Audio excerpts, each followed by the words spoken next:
Hey, you told me there were going to be green M&Ms in this green room.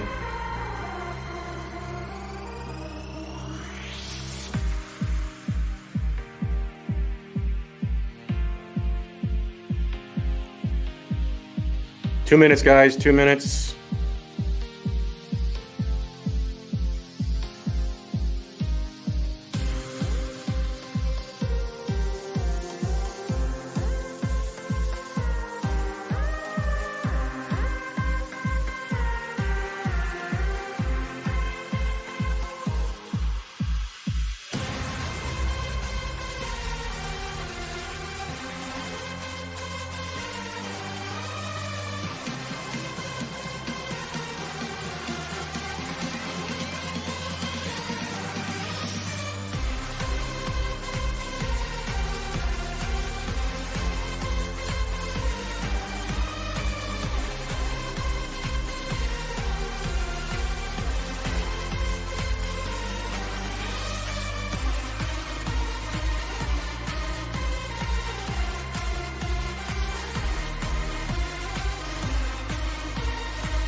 Hello, everyone. I'm Dave D, and welcome to In the Zone.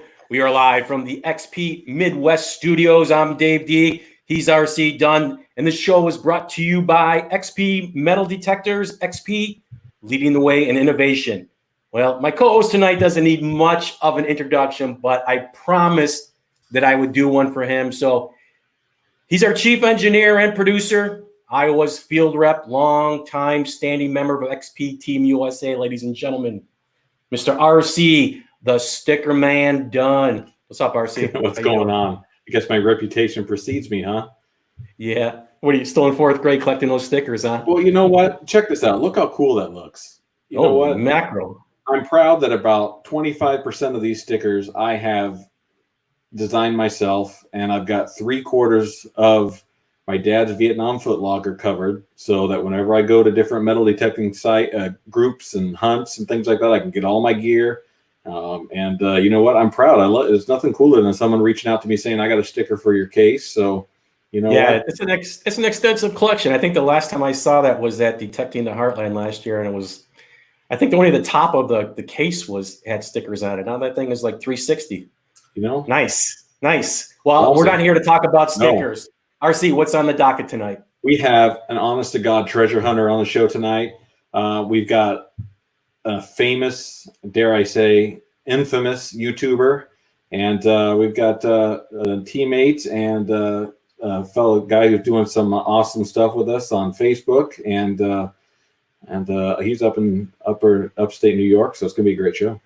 Oh, nice, well-rounded show. Well, take us out. You know what? We got to do a commercial first because you know what? This is a show. So we'll come right back after these messages. All righty.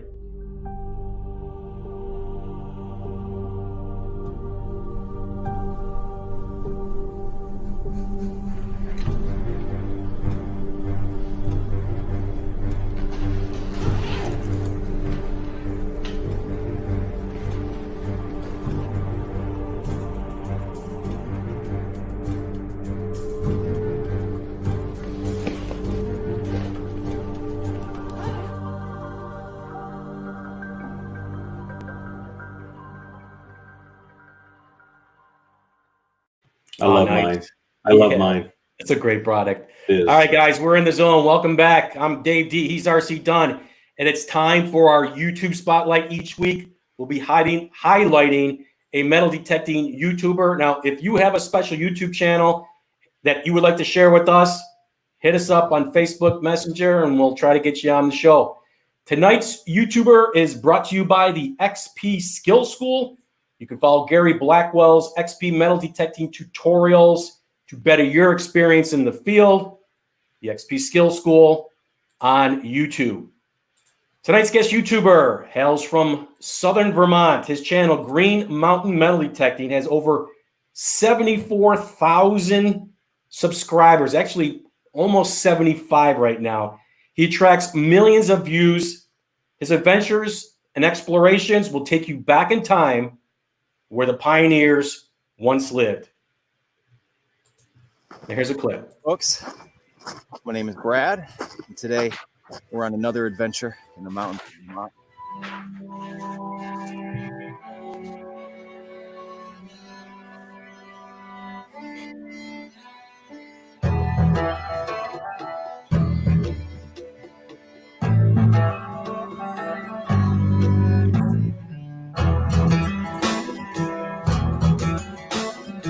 Are you kidding me? This is my gold coin. Oh my God. A belt buckle, look at that. What the heck is going to be on the front of a colonial buckle? I really don't want to scratch it. Oh my God, look at that thing. Is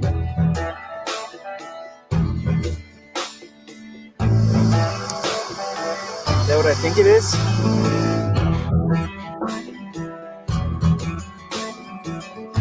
All right, we're going to try to get out of the mountains before the sun goes down. Ladies and gentlemen, the star and creator of Green Mountain Metal Detecting, Mr. Brad Martin. Brad, welcome to the show. How are you doing tonight, sir? Hey, guys. Thanks so much for having me. That was a very kind welcome. Yeah, it was a great clip.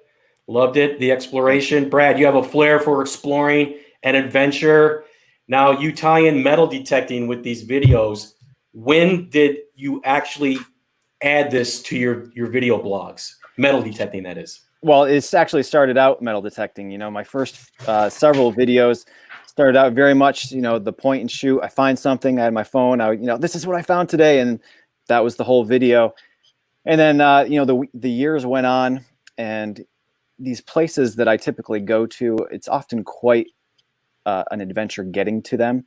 And it felt like I should be including more of the journey there, and the surroundings and the places that I am are very impressive with the forest and the mountains. So I just kind of slowly started adding, the surroundings and the B-roll. And I'm not really sure where they're going to go from here on, but they've certainly turned into more adventure videos than just straight metal detecting videos. Yeah, I love those videos. Now you're currently working on a video project. It's more of a treasure hunting series, and it's called Finding. Now I want to pronounce this right.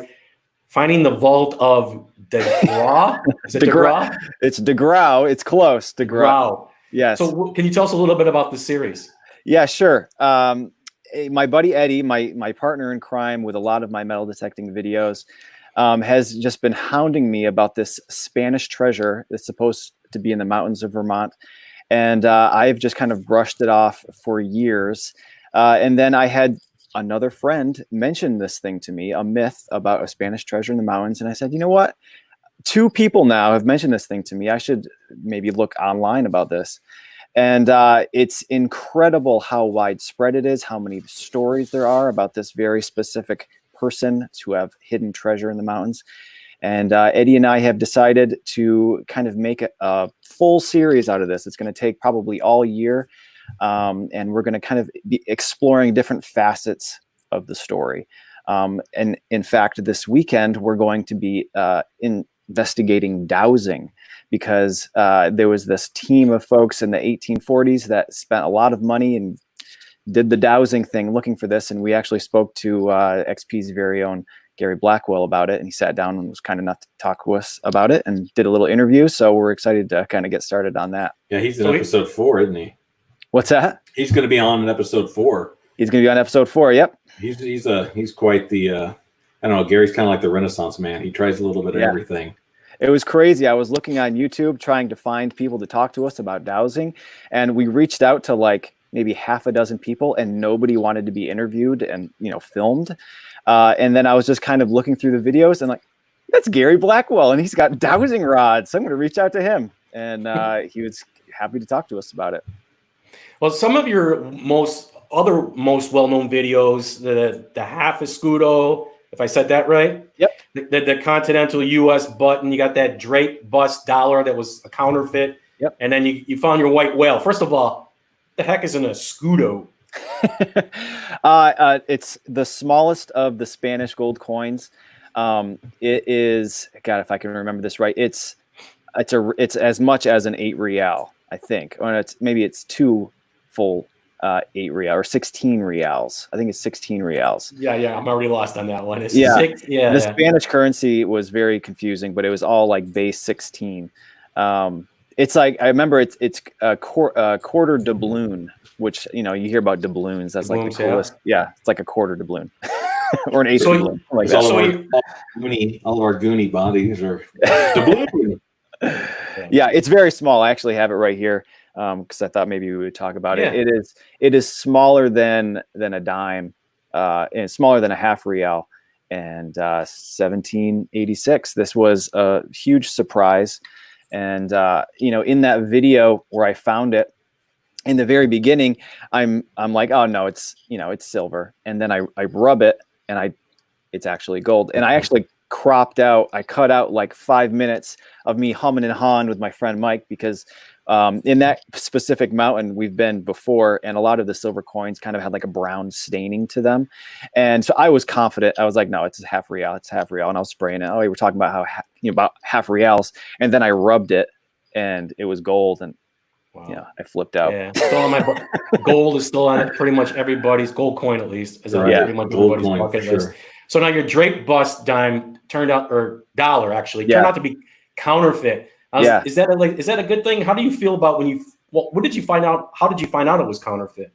The Drake bust dollar, I knew 100% that it was counterfeit as soon as I dug it up, because it was like flaky, and it was, it's not shiny like silver typically is. And it was very obviously some like pot metal lead. And my opinion on counterfeits is, I find that, a Drake bust dollar would have been an incredible find. I probably would have preferred a Drake bust dollar. But the counterfeit is interesting because just the story that would be attached to it. How did it, not only did it come into existence, but then when it was passed along, did the recipient think it was real? Was it a novelty?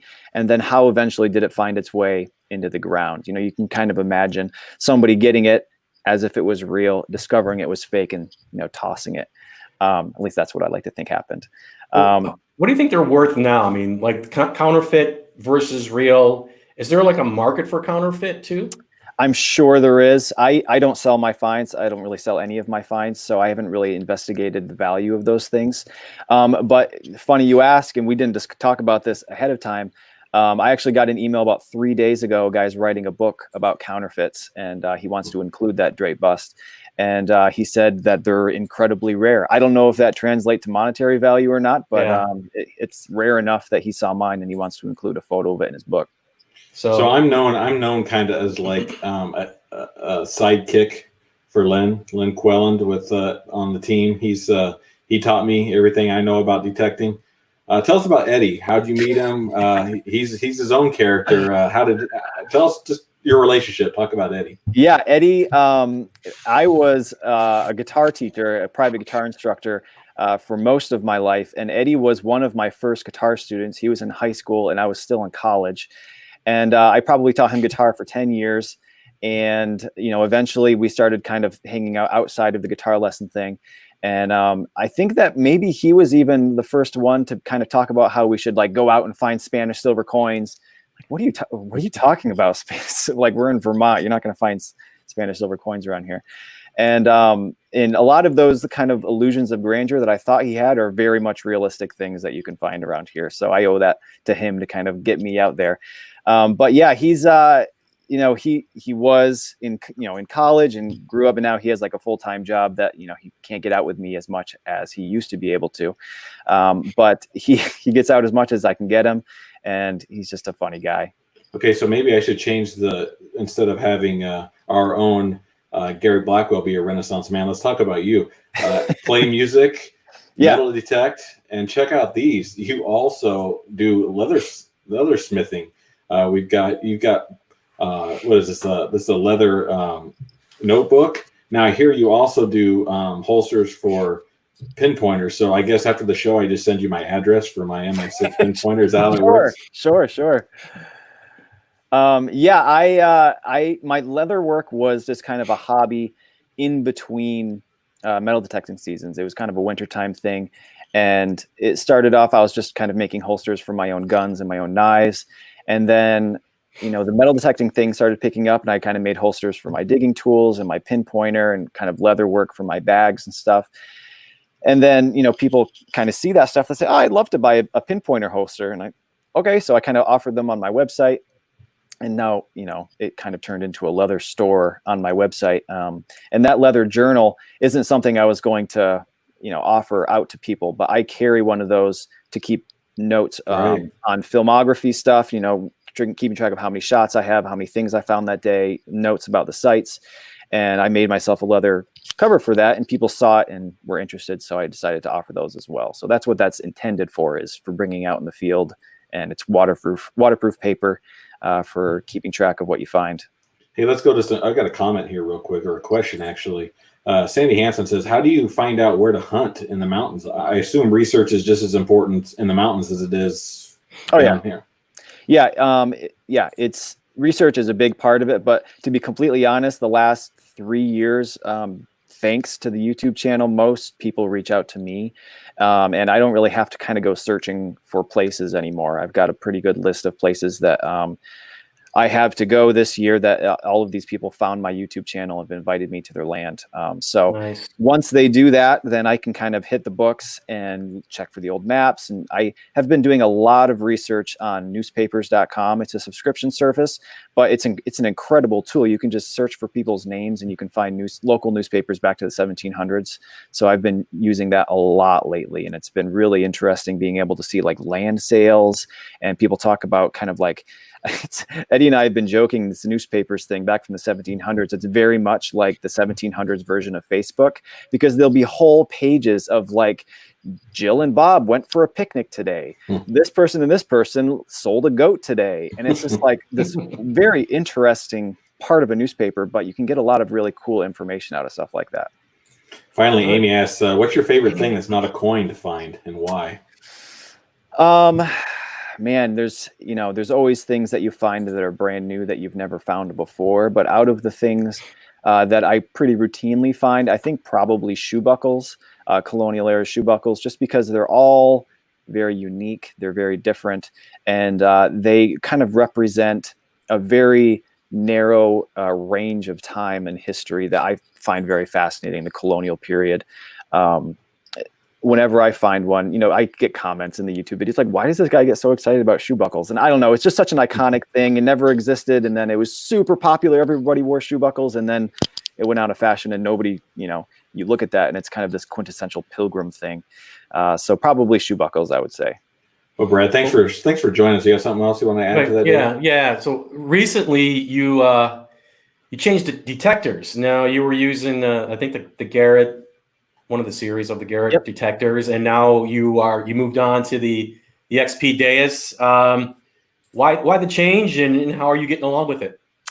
Well, I'll tell you, I used the AT Pro and the AT Max since 2015, and I never had any problems with the machine. But I've been talking with a couple guys, one guy in particular in New York, and he just absolutely swears by the Deus. And you look at his Facebook feed and the stuff that he's finding. Obviously, the research and the land is the most important part, but he swears by the Deus.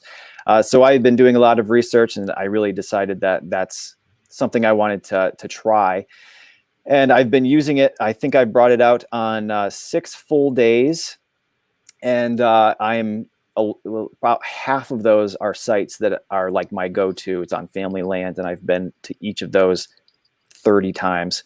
And I found more stuff. It's one of those things where Eddie and I talk about this too, where there are these places that you found so much cool stuff. You go and you don't find anything, and then you say, I cannot come back here. It's such a waste of time. I spent a whole day here. And I went back to those places where previous times I spent a whole day not finding anything. And you find tiny little non-ferrous buttons and lead pieces. I didn't find any more gold coins, but I certainly found stuff that I missed. So I'm really excited to kind of bring it to a fresh site, which I really haven't had an opportunity to yet. All right. All right. Well, Brad, we appreciate you coming on. Thanks, Would Brad. you why don't you stick around for a little bit? We'll bring you on later with the rest of our guests, and we'll be right back after these words. Thanks, guys.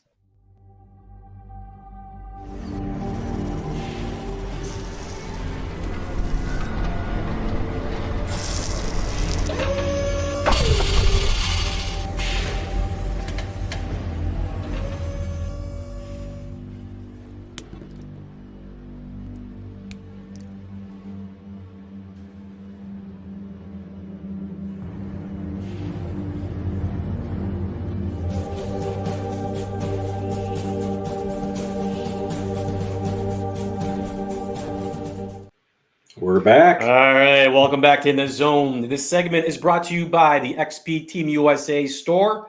For all your official XP and team apparel, visit us online at xpteamusastore.com. Our featured guest tonight, who recently turned 79 years old, young, I should say. Summers in Frazee, Minnesota, and winters on the coast of Melbourne Beach, Florida. A former Navy diver, county sheriff, police chief, now a full-time treasure hunter, speaker, author of the book, Detecting the Treasure Coast. Please welcome to the show, Mr. Terry Shannon. Terry. Good evening. How you doing tonight? Good. How you doing tonight, Terry? Doing well. Looking good. Terry, now you've been a very popular guy lately with all those speaking engagements and your interviews and your hunting treasure. And now you're currently kind of tying up some loose ends on a project that you've been working on for a while. Your new book release, Detecting the Treasure Coast. Can you talk a little bit about that? Yeah, it's a kind of a how-to book, and one of the best ways to learn something is to actually do it. So what I did is actually put in stories of things that my adventures, and explain just exactly how I come to that particular point in that. So it's a how-to book, and it's really kind of exciting. I sent it in for the last draft yesterday, and they've got to get back to me, and if I prove that, the last proof, if it looks good, it could be out even next week. So I'm pretty excited about it. Oh, looking forward to that. Well, not many people know this, but you're relatively new to treasure hunting. I mean, you didn't really start till you were fully retired. So what puts you on the path of hunting treasure? I think everybody, I don't care whether young, old, or anything, when you hear the word treasure, you get excited, and I'm no different. But my wife and I, years ago, we took a vacation, and we went down to Florida and stopped at the McLaren Museum. And if you ever get an opportunity to stop there, by all means do. But I walked in, and all the Spanish treasures laying around there. And, I talked to them. I said, can you still find this stuff? And, by the time I left, I was just so excited. That's what got me going. Took me years to get down here, but it was my goal. Now, Terry, you hunt all types of waterways. I know when you're up in Minnesota, it's a lot of rivers and lakes and stuff like that. What do you prefer? Do you prefer the salt water down in Florida, or do you prefer the lakes in Minnesota and the rivers? I tell you, the Treasure Coast, where I'm at, I live in Melbourne Beach, Florida, and that's on the Treasure Coast. And in 1715, there was a fleet of 11 treasure ships. They came along the coast, and a hurricane sank all 11 of them. And they've only found 6, so there's still 5 out there to do it. So the Treasure Coast, by far, is my place to go. I mean, I love it up north, but down here, it's a wonderful place. Well, in your book, and I've seen some of your speaking engagements, you talk about reading the beach. What does that exactly mean, reading the beach, or what are you looking for? Actually, what I'm saying is if you're going to detect, especially on the beaches and that stuff, detect smart. Look at the beach, and you can spend days out there and hunting over something that you can't reach. And, I talked about like the cuts when the winds comes out of the northwest, and we get some high wind, the high waves. It'll actually wash the sand away on the beach, and you'll get what forms a cut. It's just kind of a cliff, and stuff gets washed up against that. And that's a wonderful time. But the best thing is what I call bowls, and these are caused by riptides. As the waves come in fact, we've got riptide warnings out right today. And as the waves come in, as it goes back out, it kind of joins together and has kind of like a funnel effect, and it'll wash sand out. And it works its way right back to the dunes. and you can get into low area there that probably hasn't been detected ever. Well, you talk about sand, the different colors, orange and black. Can you kind of explain the colors and what they mean? Well, when you talk to the old timers, they always say, "Look for the black sand. Look for the black sand," and they're right, But I don't know what causes it. It looks like an oily thing. It's highly mineralized, but when you see the black sand, that's where you should be. And I talk about the orange sand. I don't know if that's something I come up with, but it's a very light colored sand. And when that pops up, that's the original beach. And it just makes sense to me that any treasure is going to be in the original beach, not in the stuff that they piled on top on their replenishment project. So when you see the orange stand, stay there, work it. That's amazing. Now, most hunters, I guess it's just obvious you think that you go out when there's low tide, more beach to hunt. That's not necessarily your trick. Tell us about that. It took me a while to figure some of this stuff out, but I go out about 3 to 4 hours before the low tide. And what I do is I'll follow the waves out. I've noticed when you go out there and say it's about 4 hours or 3 hours before low tide, you'll have a steep bank going down to the ocean. And by the time the tide goes all the way out, that thing is flat. That tide has dropped so much sand. So if you follow those waves out, you're able to detect areas going to be covered up in just about an hour or so. It's hard to recover stuff, but the extra effort is well worth it. So how does the sand and the beach replenishment affect your hunting? Well, it affects it very negatively. I mean, to me, it's a criminal thing. I mean, they just actually pile all the sand right on top of what you're looking for. And now they just finished down here. And I mean, the amount of sand that they haul in and dumped on the beach, and the first big storm is going to wash it out. And it's going to get over the top of the reefs, cover the reefs, and it kills the reef. It's just not a good thing. Yeah. Not. Well, lately you dug your oldest coin. It was a 2 real, dated 1544 to 48. That's correct. Yeah, I got that just before this Corona thing come up, and I was hunting. I think I got a second one, that they're working on now, trying to restore it. But it's a 2 real, and it's a Carlos and Juana, 2 real, and you can see the G on the coin. That's the assayer, and he retired in 1548. Started in 1544, so that narrows the coin down. But it's, I believe, the oldest coin ever found on the Treasure Coast. I know no other one that old. You had this one professionally cleaned. What was the process to get that cleaned? I clean a lot of them myself, and we have an electronics process that you use, or I use muriatic acid. You mix it with a 50-50 water and muriatic acid and dump it in there, and that just does a tremendous job. But on this old coin, the 1500 coin, I wouldn't touch it. It just absolutely wouldn't touch it. So I took it down to Steve at West Bay Trading, and he cleaned it up and just did a phenomenal job.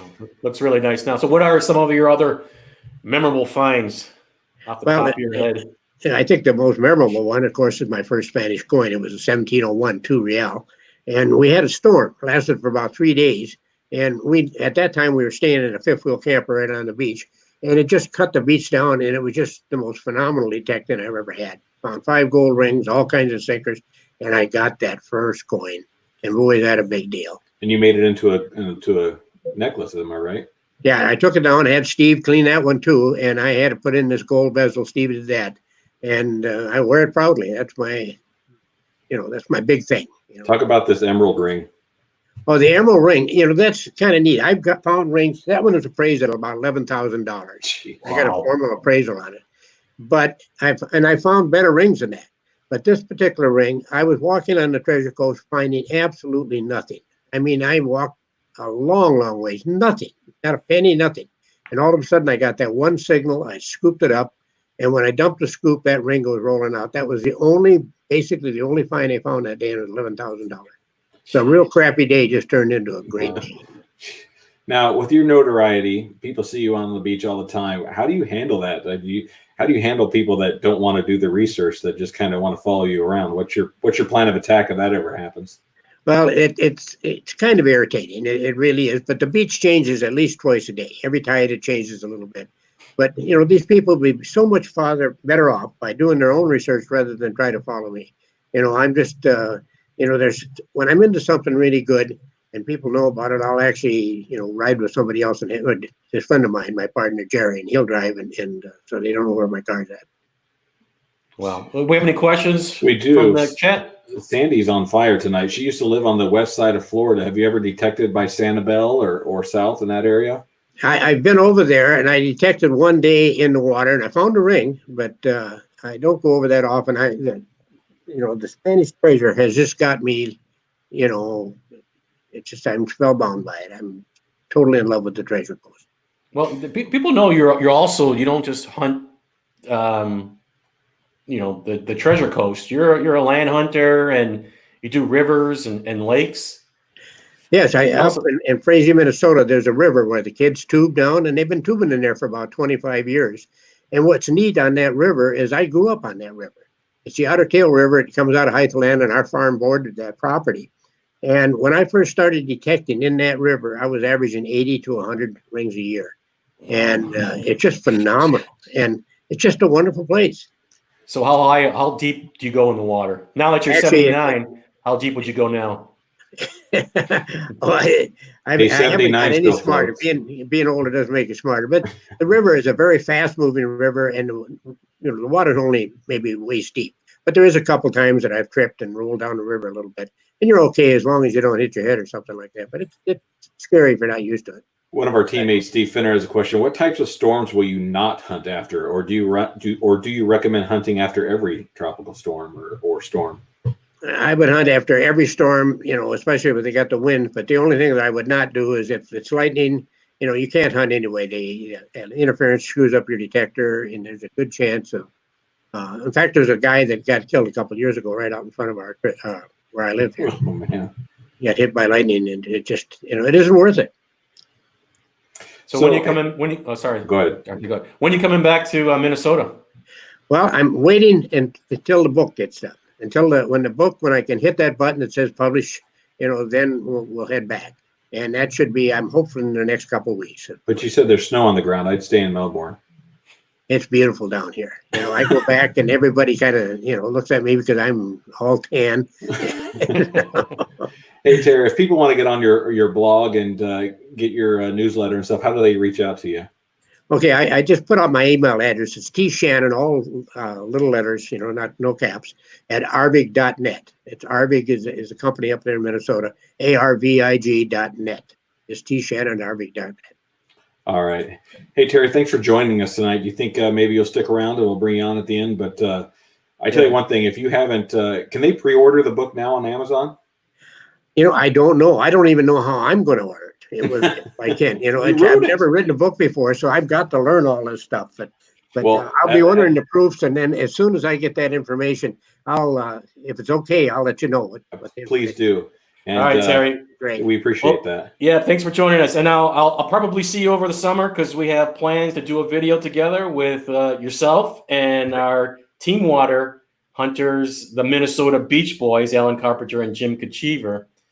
So hopefully we'll see you in a month or so. Oh yeah, we'll be up there. The thing is, the Otter Tail River goes through Frazee, and they have a big culvert where it went through. I went down there with a spray can like a little vandal and put a line at the water level. And if we can see the line, we can go detect it in the river. If we can't, the water's too high and too fast. But I'll keep the Beach Boys informed about it. Pardon the pun, there must be something in the water because between Terry and the Beach Boys, they are just phenomenal at finding stuff up there and down. All right, Terry. Terry, thanks for joining us. His book, Detecting the Treasure Coast, will be available hopefully in a few weeks. Order your copy on Amazon.com.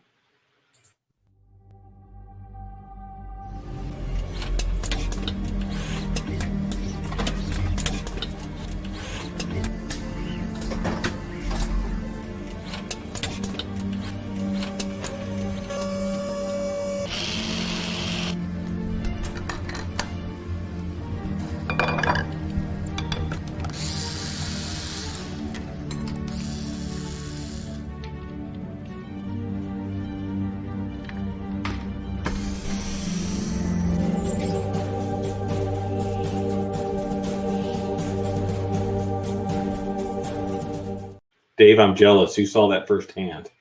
What's that? I said, I'm jealous. You were at the factory. You saw all that firsthand. That's Absolutely amazing. did, but I can't say anything about it. It's hush hush. Yeah. I couldn't even bring my phone. Couldn't take any pictures. Yeah, it was a great experience.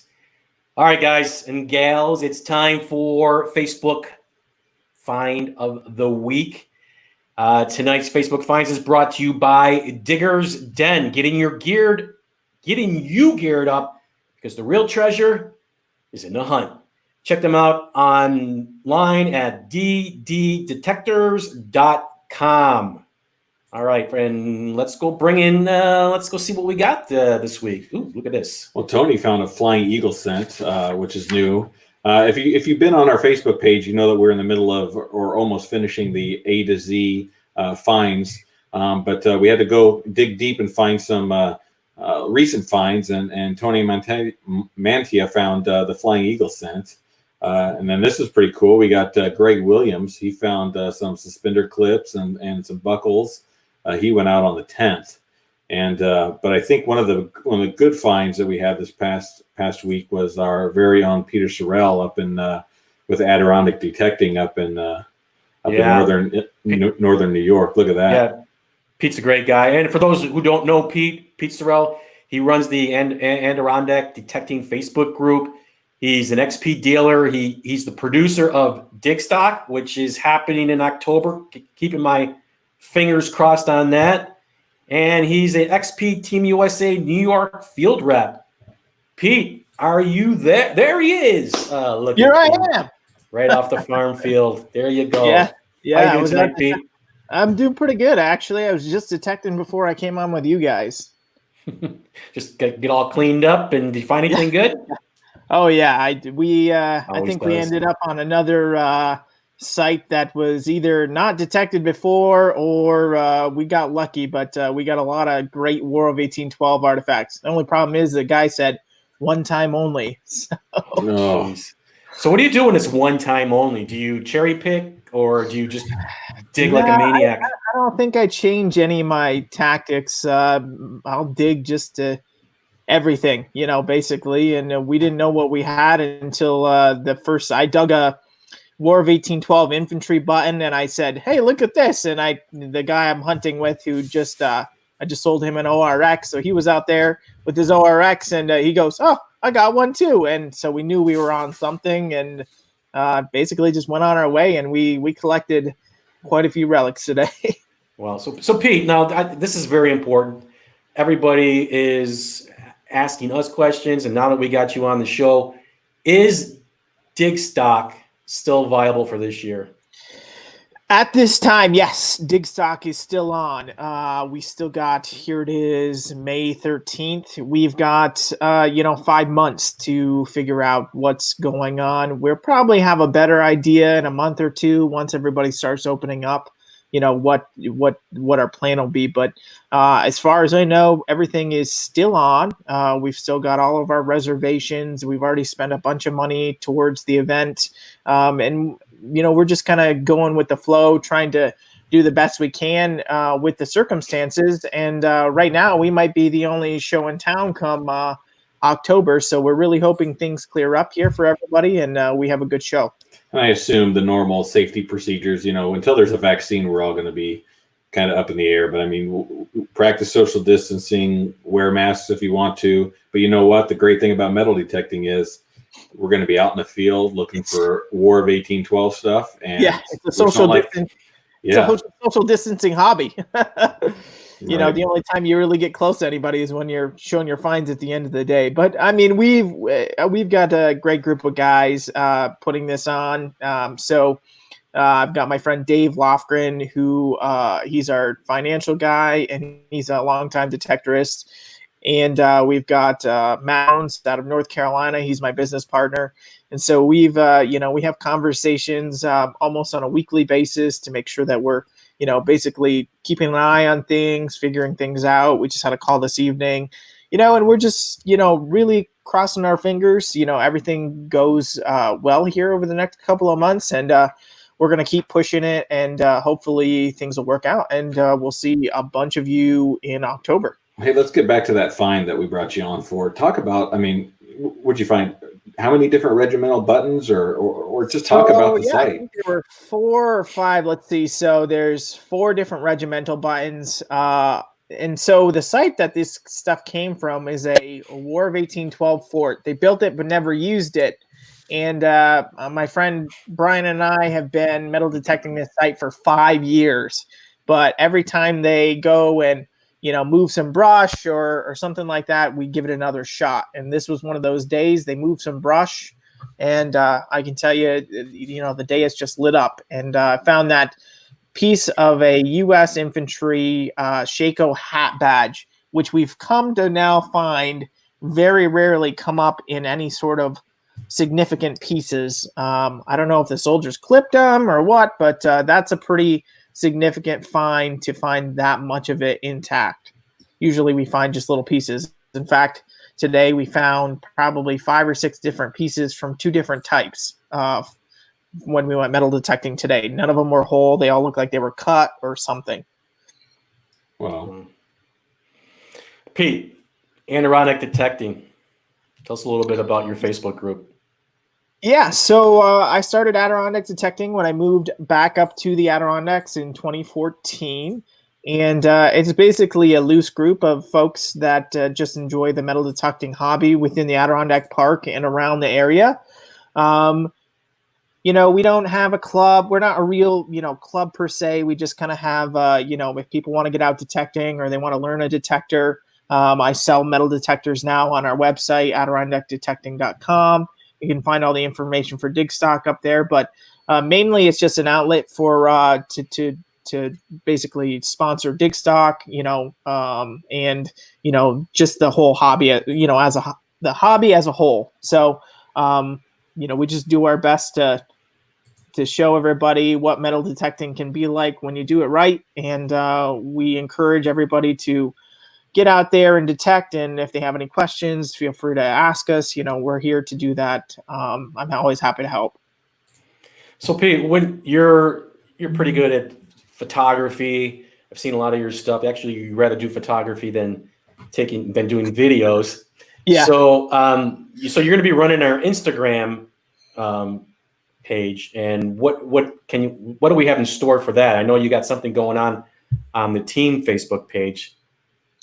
Yeah, so now I'm in charge of the XP Team USA Instagram page, and so we're gonna make a couple of different changes. Some of them are we're gonna do a couple more contests that are exclusive to Instagram. We're gonna try and boost up our following, and then we also want to do some contests with Facebook. So right now we've got one going. So every week we'd like to feature a find of the week, so to speak, from our Facebook page, and we'll feature it on our Instagram page with the information of who found it, where they found it, that kind of thing. And if you guys have an Instagram page and you want to be tagged in it, we can happily do that for you guys. But we'll be doing that, and whoever wins the find of the week will get their find displayed up on our Instagram page for a week. And you win a prize from our friends over at XP Team USA. So, we're going to do stuff like that. We're going to have a little contest. There's just a bunch of things that I think we can do with the platform that we haven't utilized yet. And we're going to do it. All right, Pete. Well, thanks for joining us tonight. Great finds. And thanks for the update on dig stock. Very important. I got a lot of things to get ready for that big event. And so I'm chomping at the bit. Yeah. So guys, we got about 10 minutes left. Why don't we bring all of our guests in and see if there's any more questions, and let everybody say hi to everybody. So we got Terry and Brad. Welcome back, guys. Let's go to the comments and see what we got. Somebody asked Pete, did you find the rest of that hat plate? No, I did not. I think that's like what I said. I think most of the plates only come in pieces for some reason. I've never found a whole one, and I don't know of anybody up here that has. So I think you just got to get lucky to get over one of those. It's not like a Civil War belt plate. They're a little bit thinner and a little bit easier to lose parts of. So I got a question for Brad. Brad, on your profile picture on Facebook, you're holding is it that a buckle, or is that like a plate? It says number 53 on that. What is that about? That's a sword belt plate for the 53rd Regiment of Foot. It was a British regiment that was here for the Revolutionary War. Wow. So are you hunting just in Vermont, or do you go out of state and do stuff? I am very close to Massachusetts and New York and New Hampshire. So I kind of those 4 states, mostly Vermont, upstate Vermont as well, but mostly basically we'll say Massachusetts and Vermont. Now, Terry and you have something in common. I think when the last time we had a little meeting together, do you guys remember what I'm talking about? I remember. I looked for it. I couldn't find it. I think I left it with the landowner. But yeah, Terry was mentioning this really interesting utensil handle that had it had like an ankh or something on it, right? It had a really kind of strange symbol on there. Yeah, it was pewter and very elaborate. And when you were Yeah. doing your wrap up, this was when you found the half a scudo. Yes. And it was in the background there. And I just thought when I found mine, that little piece I found 8 real at the same time. In fact, Yeah, it was a right. period over a couple of days we found 5 8 reals. So it was just That's neat. incredible. I mean, way up in Vermont, you're finding the same cheap pewter spoon that I'm finding down here in the Treasure Coast. Right. Yeah, they dropped their cheap spoon and their gold coin. Hey, Terry, somebody asked, are you going to be able, is there going to be, I can't find where it was, but are you going to have autographed copies of your book available to sell? I think so. I mean, I just haven't thought that, I got to find out how I can order them so I can have like a case or a couple cases of myself. And, there's several of the metal detecting clubs down here want to handle them, and, the stores and stuff like that, and the museum, of course. So, yes, I've got to work that out. I just haven't done that yet. And then one of our beach boys, Alan, asks, does the moon phase really make a difference, obviously, with the tides? Oh, the moon phase, anybody that's going to travel any distance at all to come and detect the Treasure Coast should try to do it during a full moon or a new moon. When you get the full moon, you get the very plus tides. They go way up and they go way out. And, it took me probably 10 years to figure this out. And when I did, we found 5 8 reals on top of the sand above the high tide line during one of these moon phases. It's just unreal. Hey, Brad, one more. Reed asks, do you have any advice for new detectors? You know what? Everybody here on the show tonight's a detectorist. So let's have our guests. We'll start with Brad, then we'll go to Pete and Terry. What's your advice for somebody just starting out in metal detecting? Well, I can tell you that I had the most success when I just absolutely first started by just going through my very close circle of friends and family and just asking basically everybody I know if I could metal detect on their own private land. It is so hard to walk up to a stranger's house and knock on their door, even now being in the hobby for as long as I'm sure we've all been in it. So just start with all of your friends and family, and once you've used all of their land up, then try to get with their friends and their neighbors. And just do it as much as you can. Pete? What I think is really important is to get a good detector. Don't go to Walmart and spend a couple $100 and expect to go out there and be rich overnight. It just isn't going to happen. That detector is going to stay in the closet. That's where its life is going to end up. I had a situation where we had a beautiful cut, and I got there a little late, and there was a couple going down this cut. And I don't want to horn in on them, but it was just such a nice place. And I went down and asked, I said, would you mind if I detected behind you?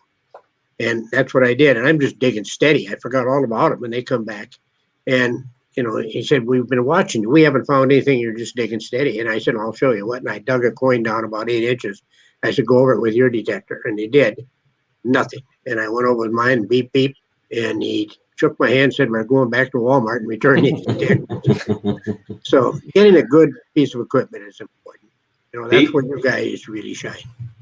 Yeah, my best advice is persistence. Persistence in research. Research goes a long way, and especially like a permission that I got today, you just never know. And honestly, we have inklings about things where things are, but sometimes you just got to get out there and do it. And we had a 1-day only permission. And so basically, I would say just dig it all. I didn't stop digging the entire day. I dug trash, treasure, all the above. But persistence, keep at it. A lot of people get into the hobby and then they quit real quickly when they don't find the treasure on their first try, and that's not something that happens overnight. I've been through 5 different detectors to get to where I am today. And like I said, it's just persistence. For me, it's a great hobby to get outside, just enjoy the outdoors, and spend some time with some friends. But just keep at it. Don't give up so easily. Just once you get on those great permissions, they only happen every once in a while. But once you get them, you're like, oh man, I'm going to keep doing this forever. We're going to use this last question as kind of an illustration. If you guys don't go to our Facebook page and give permission for us to use your likeness and stuff for the questions, we have no idea who you are if you ask the question. So here, this person asks, what's the oldest coin spill you found? But as you can see, it says Facebook user because we need you to go to the URL that's posted at the beginning of the show on the description page, and it's also pinned on our XP Team USA Facebook page. That it takes 2 clicks with your mouse, but if you don't have that done, we don't know who you are. We can't have you be part of the show, but we'll use that as an example, and we'll just go around. We got a couple minutes left. Any of you guys found a coin spill, and if so, age of it? Brad? Yeah, I think probably my oldest coin spill was 4 or 5. Just kind of miscellaneous King George and Connecticut coppers. But probably my best coin spill was I found in 2 different trips, I found 5 seated dimes, and then like a couple days went by and I went back and I found 2 more. That was probably my best. Terry? On the coast here, we really don't, every coin spill is kind of a modern thing, but when the conditions are just right, our detecting is just unreal. I mean, when you get one of those bowls and the waves the waves that washed a bunch of stuff in, it's just unreal. I had one situation where I found 11 rings. 11 rings. Wow. I mean, that's great. And one of them my wife wears today, it's just, and one of them was a 2-carat diamond. She asks you every day when you come home, did you find any rings? I bet you. She wants to know, right? She had a bunch of friends that said that, dope addicts and alcoholics, they have interventions for them. They were going to have one for me. And that day I come back with 2 rings and they called off the intervention. Pete, upstate New York, you found anything? Yeah. I've got the oldest one I found was 2 drape busts large cents and an 1807 drape bust half cent. That was the oldest one I found. All right, nice guys. All right, listen, we're at a time. Before we go, I just want a little bit of a reminder. You got to join RC and myself this Saturday night on our Facebook group. We're giving away an XPORX, and all those who qualified, we hope to see you there Saturday night. I'd like to thank our guest, Brad Martin from Green Mountain Metal Detecting. Thanks, guys. Terry Shannon and Pete Sorrell. Thanks, guys, for joining us. So on behalf of XP Team USA and XP Metal Detectors, you were watching In the Zone. I'm Dave D. He's RC. Done. Until next time, guys and gals.